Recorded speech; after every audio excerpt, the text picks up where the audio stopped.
Kuwait जा रही आकाशा की फ्लाइट अब वापस लौट रही है। आकाशा की फ्लाइट नंबर AKJ 571 वापस लौट रही है, वापस मुंबई लौट रही है। ये फ्लाइट कतर में हमले के बाद वापस लौट रही है। ये फ्लाइट आपको बता दें कि मिडिल ईस्ट से अगर आपको जाना है तो आपको इन्हीं सारे देशों से गुजरते हुए जाना पड़ेगा, या तो यूरोप की तरफ या फिर अमेरिका की तरफ अगर आप भारत से जा रहे हैं। मुंबई वापस लौट रही है ये फ्लाइट। तनुष्का मेरी सहयोगी मेरे साथ जुड़ रही है। तनुष्का, क्या है इस समय लेटेस्ट अपडेट?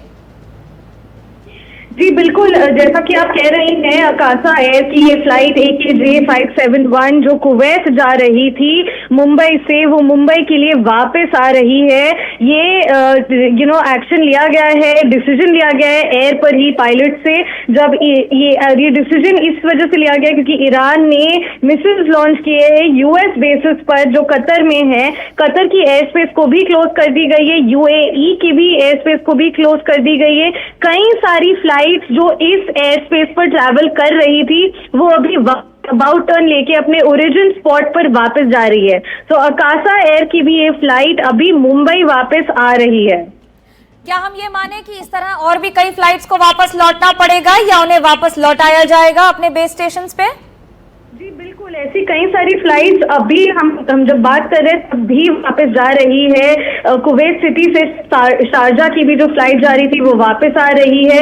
दुबई की भी जो फ्लाइट जा रही थी अलेक्जेंड्रिया से वो भी वापस आ रही है। रियाद टू दुबई की फ्लाइट भी टर्न लेके वापस आ रही है। ऐसी कई सारी फ्लाइट्स है अभी जो अफेक्ट होंगी क्योंकि कतर और एयर स्पेस बंद कर दी गई है और ये एयर स्पेस हमारे इंडिया के एयर स्पेस के भी काफी करीब है।